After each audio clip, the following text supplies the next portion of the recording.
Bom, pessoal, um segundo caso muito importante, muito relevante e que é muito cobrado nas provas é o lançamento vertical. É uma outra aplicação do movimento retilíneo uniformemente variado e é isso que você vai aprender na aula de hoje. Vem comigo!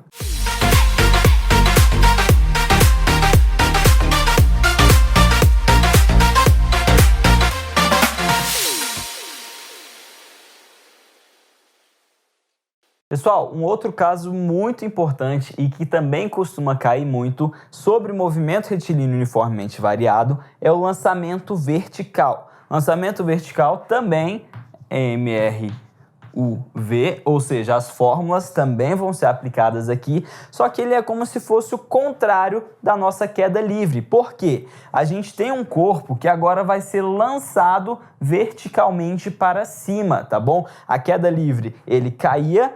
Nesse caso agora do lançamento vertical, ele vai subir, certinho? Quais que são então as nossas considerações para esse movimento? A primeira delas é que esse corpo, ele vai ser lançado com uma certa velocidade inicial. Para ele conseguir subir, ele precisa ter uma velocidade inicial. Só que depois que ele começa a subir, não tem nada mais acontecendo com ele, não tem nenhuma força empurrando ele para cima, e aí ele vai estar sujeito somente à aceleração da gravidade. Só que ele está subindo e a aceleração da gravidade está para baixo. O que vai acontecer? Ele vai frear até atingir uma altura máxima e depois vai cair, mas o lançamento vertical é só o lançamento até ele atingir essa altura máxima. E qual que é a peculiaridade? É que na altura máxima a minha velocidade vai ser igual a zero. Ele para depois voltar a cair, certinho? Então, velocidade aqui, a minha velocidade quando ele está nesse ponto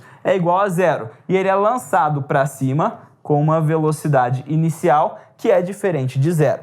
O espaço que ele vai percorrer é exatamente igual a essa altura máxima que ele atinge. O espaço inicial a gente considera como zero e a aceleração agora é menos a gravidade. Por quê? Porque o movimento está para cima e a gravidade está para baixo. Então a gravidade está atrapalhando. Isso é um movimento que vai frear, tá bom? Então esse sinal aqui de menos é extremamente importante para que você acerte os exercícios de lançamento vertical. Então, quais que são as questões que costumam cair quando a gente fala de lançamento vertical? Uma delas é o tempo que ele leva até atingir a altura máxima. Qual que é o tempo de subida, tá? E a gente vai usar a fórmula V igual a V0 mais AT. Lembrando que o V é a velocidade do corpo quando ele atinge a altura máxima. E pelo que a gente viu, esse V é igual a zero, tá bom? A aceleração aqui é igual a menos a gravidade, tá? Então, reescrevendo isso, a gente tem que o zero é igual a V0 menos GT, tá bom? Não se esqueça desse sinal de menos. Passando esse menos GT para o outro lado, a gente tem que G vezes T igual a V0, tá bom? Como eu quero tempo, eu vou isolar ele. Passa a gravidade para o outro lado. Então aqui a gente tem que o tempo é igual a V0 dividido pela gravidade. Esse é o tempo que ele leva para subir, tá bom? Bem parecido também com o tempo da queda livre, só que a gente usa a velocidade inicial e não a velocidade final. Ele pede a altura máxima, normalmente é isso que ele pede quando a gente tem lançamento vertical. Então, o S0 a gente sabe que é zero, o meu V0 ele não é igual a zero, tá? Meu V0 é a velocidade que ele sai daqui. O A é igual a menos a gravidade, tá bom? Então, o espaço é a nossa altura, isso aqui vai ser igual a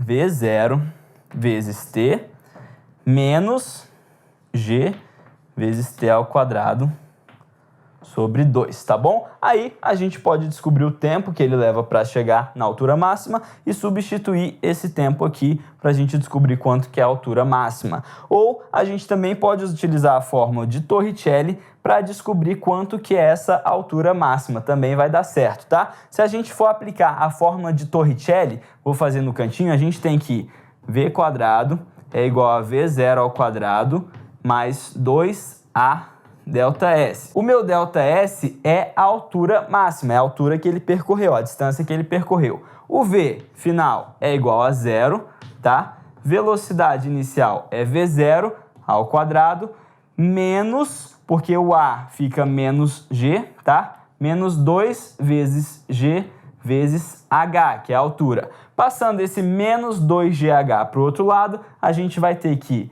2gh é igual a v0 ao quadrado. Se eu quero só a altura, eu vou isolar ela. Então, eu tenho que a altura também pode ser igual a v0 ao quadrado dividido por 2 vezes a gravidade. Ou eu uso isso, ou eu uso isso. Depende do que ele me deu no exercício. Normalmente, ele pode te dar o v0 e a gravidade a gente sabe que é igual a 10, tá bom? Então, a gente pode colocar aqui o v0 que ele deu ao quadrado e dividir por 20, também vai dar certo, tá? E, às vezes, ele pede a velocidade inicial com que o corpo foi lançado para cima. A gente também pode usar a mesma fórmula, a equação de Torricelli, lembrando que o v é igual a 0, que o a é igual a menos g e que o ΔS é igual à altura. Então, eu tenho aqui que 0 é igual a v0 ao quadrado menos 2gh,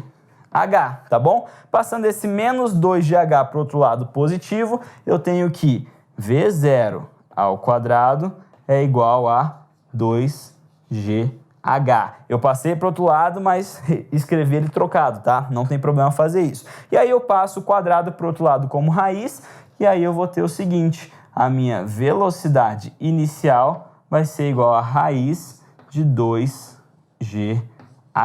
Lembra que ela também é a mesma fórmula para queda livre, só que na queda livre é a velocidade final que tem essa fórmula e não a velocidade inicial. Beleza? Então, pessoal, na próxima aula a gente vai fazer exercício de lançamento vertical para que você entenda melhor como funciona. Eu te vejo lá.